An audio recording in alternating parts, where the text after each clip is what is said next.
All right, we are live. All right, welcome back, everyone. Moving forward with today's agenda, we are joined by council for a committee discussion on the OPR bill H588. There were some revisions and language changes based on testimony and conversations that we've had as committees. We've got an updated draft as well as the as introduced on our page. And so we are just going to kind of run through that. It's all based on testimony that we've taken. And so with that, Mr. Devlin. Okay.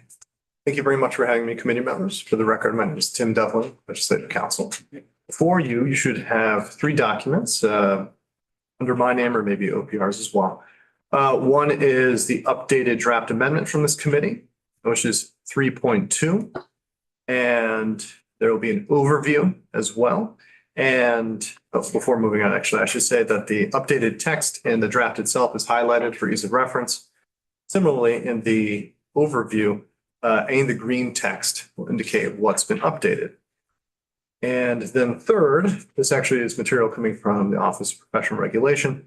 It's a flow chart with 2 pages indicating another way to kind of visualize some of the information that's been translated since words on the page having to do with the rescission process that's being proposed in this bill. So the 4 of larger items that are being modified in this bill are one, the rescission process for essentially in instances of administrative error or non-payment for the most part, or a implosion of a compact, the OPR, the Office of Professional Regulation will be enabled to rescind with certain due process being afforded in a few different scenarios. That is fleshed out in much more detail here. Second, we have the accountant provisions carried over from H707 having to do with CPAs are inserted in here and somewhat modified. Of note, what you won't see in here, because it's been removed, are the provisions that were in here regarding pharmacists and pharmacist technicians and the immunization provisions there. And then fourth, we have added a report to be undertaken or study to be undertaken and reported to back here, the GovOps committees by OPR having to do with outdoor cremation. So I'll just kind of pause there and there you go. Yeah, having not seen this previously, did you just say that there is no pharmacy, no immunization? Correct. None of. So that moved with That's Oh, Bill. that other bill out of, So that one came out of healthcare. yeah, it was due Yep, human services. Yeah. okay, and that was the third instance of what's in the bill Third category of category. changes. Yep. And then the fourth being the outdoor cremation report.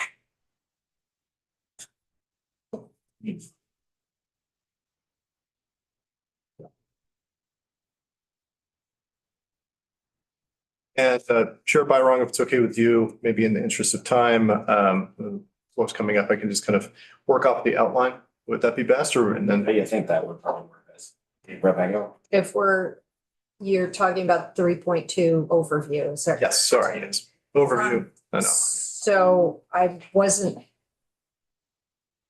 seeing. Maybe I'll just wait for you to go through the overview. Thanks. Okay. So the overview of the purpose section has been updated. And the first real significant change we see is in part 1. This is under the general powers part of the bill.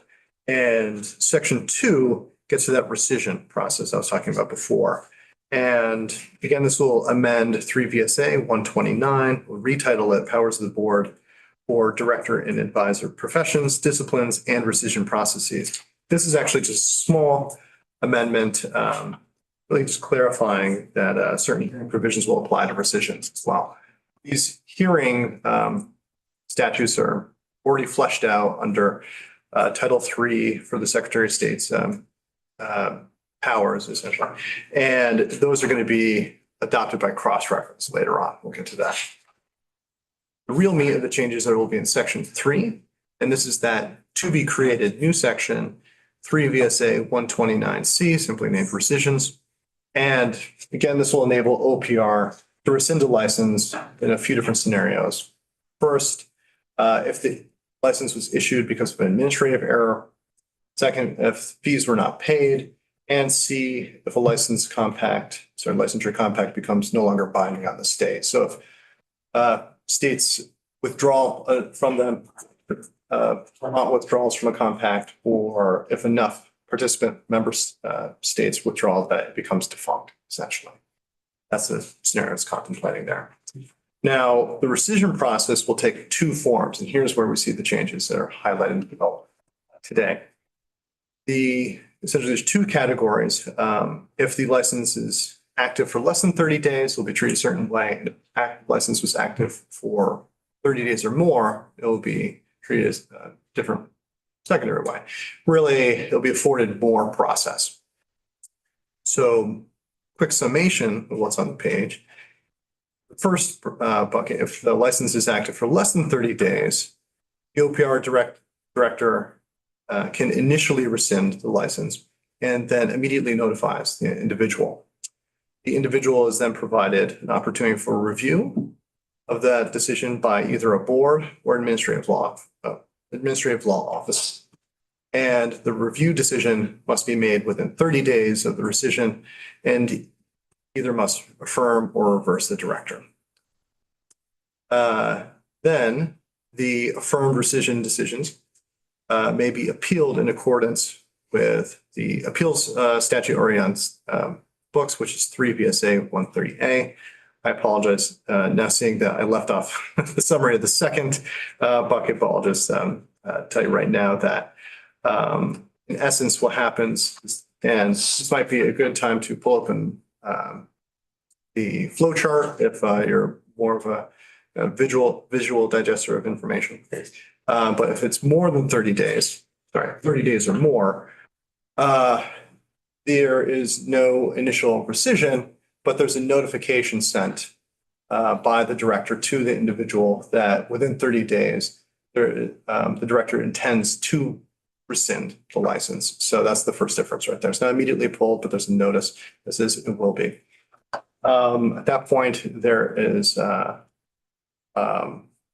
the individual is provided the opportunity to request a hearing.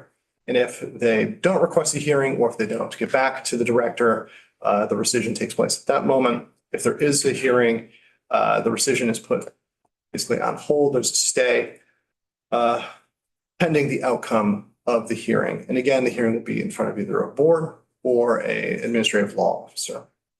And at that point, there's a decision rendered. The license is or isn't rescinded. And then again, there is an appeals process that follows from that point.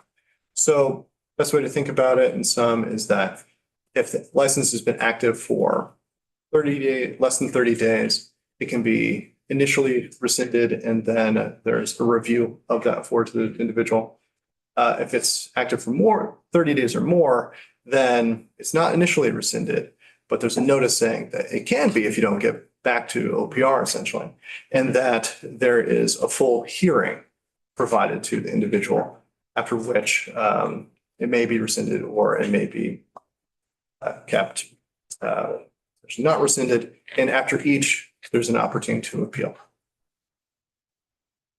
And there's a lot more detail in the words, and I'd be happy to go into that today or at a later point, depending on what the committee's appetite is for that right now. What's the appetite for the table to do that in detail now, or? How we're going through this new version, just high level. Okay. So the next, let's see. Yes. Next additions. I just wanted to say, I really appreciate the flow chart. Thank you. Oh, you can thank OPR for that. Okay. You know, Tim and I reviewed that at lunch yesterday, and it really helped me wrap my head around Yeah. the complexity of the words. Color scheme's good. Yeah. No, hats off to OPR on that one. The Next category of changes are in accountants. This is in sections 10. And again, this inserts most of the provisions in coming over from H707. The real differences are there is a or that was changed to an and then also the term substantial equivalent was in 707, it was to be amended to be replaced with comparable, but that has been not opted to be followed. So those statutes are not going to be amended. So there's 2 fewer statutory sections being amended in this. So it'll look a little bit shorter than if you were to pull up H07. 707 that is. I have a question from Roseanne. Yeah, I'm sorry, Tim, I lost you after the rescissions, the 30 days or more. Then my page went to section 4, but that's about healthcare, not CPAs.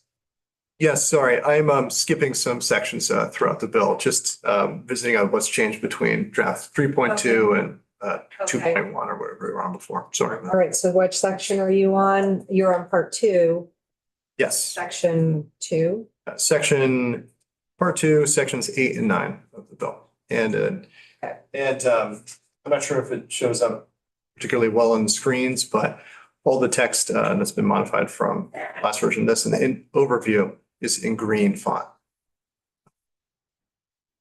So just kind of a recap of what the sections brought over from H707 do. Section 8 will modify the definition of principal place of business, replacing within that the term substantial equivalency with mobility, which is apparently kind of a widely used and rarely understood term in the practice and in professional regulation writ large. Section 9 will amend the statutory section of do licensure by examination. This will create additional combinations of education and experience that are one prerequisite for obtaining license by examination.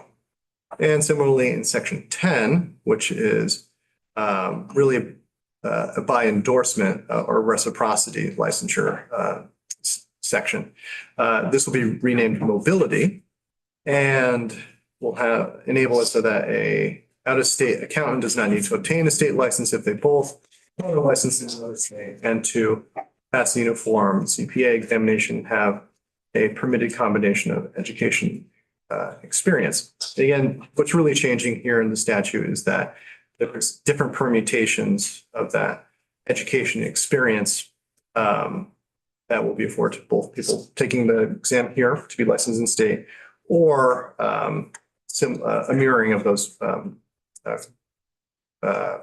requirements for people who are seeking reciprocity and licensure here in the state.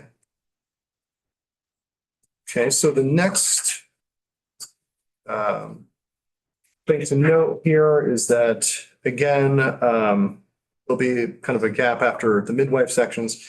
And that's where the pharmacist and pharmacist technician immunization protocols, those sections have been removed. And so now we go to funeral services, and this is the section 17.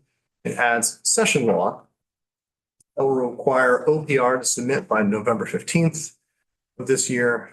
Both House and Senate GovOps committees will report on any aspects of professional licensure necessary to facilitate regulating the disposition of human remains, outdoor cremation, in consideration of public health and safety, religious freedom, and environmental impacts. OPR shall consult with the Department of Health, the Agency of Natural Resources, and other interested stakeholders. And then the only other thing changed in the bill really is the effective dates. Actually, are really the same, but the section numbers changed, necessitated those also be changed. Any kind of drill down questions? Okay.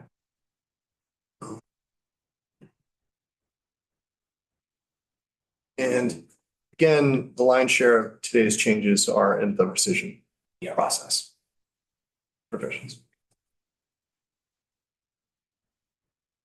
Yes, Rep. Goffin, and then Just- I go. For clarification, because I got lost in translation there, where the The information for the prior section regarding pharmacy technician immunization protocols were removed. Yeah. That was taken up by other, The bill out of Human Services 2 weeks ago, 3 weeks ago. okay. All right, So the Yeah. language in that would be duplicative to this. okay. Yes. That's what I wanted to confirm. Okay. And I erroneously said healthcare. It was. I did not find that to be erroneous. So We're doing anything for speech language pathology assistants? we're trying to get that in as well. This isn't like a final update. I want to address that. Yes. So addressing that and then for the committee sentiment, I think after the testimony this morning, the massage therapy Yeah. conversation, I think that speaking with the Secretary of State's office about what we can do to push that conversation further towards licensure seems to be an agreeable position. So this is just the changes that we have so far, so it's not amended to reflect the testimony that we've heard.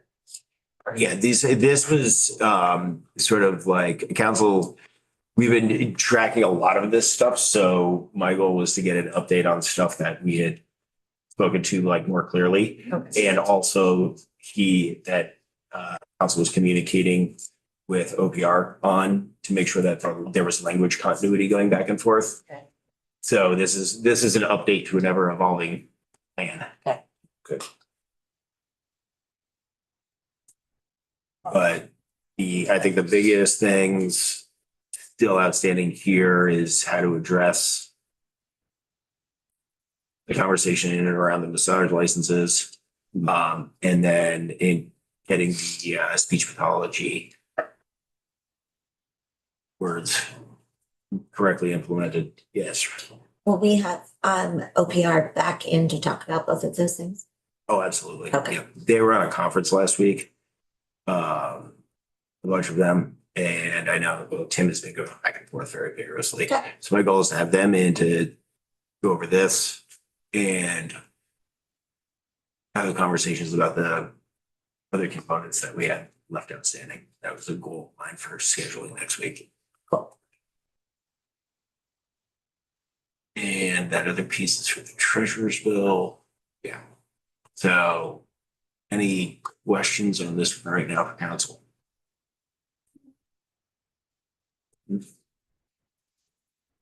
It's not you look like you might have. Well, I don't know if I wanted to say that. And don't. Don't, yeah, It's the, ask after. no, I'll ask now, I don't care.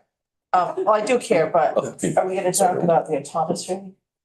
And within the context of this bill, no. No, okay. We're waiting to That's the see, yeah, we're waiting to see what the Senate sends over Okay, before we take that up. but that's where this would be if we were to talk about it, no? No, we're not. I have no intention of including that in this piece of Okay. legislation. They're two separate bills moving. Because that one is it's its own very focused Focused. conversation with a lot of opinions. And I'm trying to keep this one as tight as possible. No. No, great question though. It is, I mean, it is relevant to it, but we're intentionally keeping them separate. Anything else? All right, it's just minutes to floor. And I guess that's it for the afternoon. Thank you, council. Nick, feel free to take us off.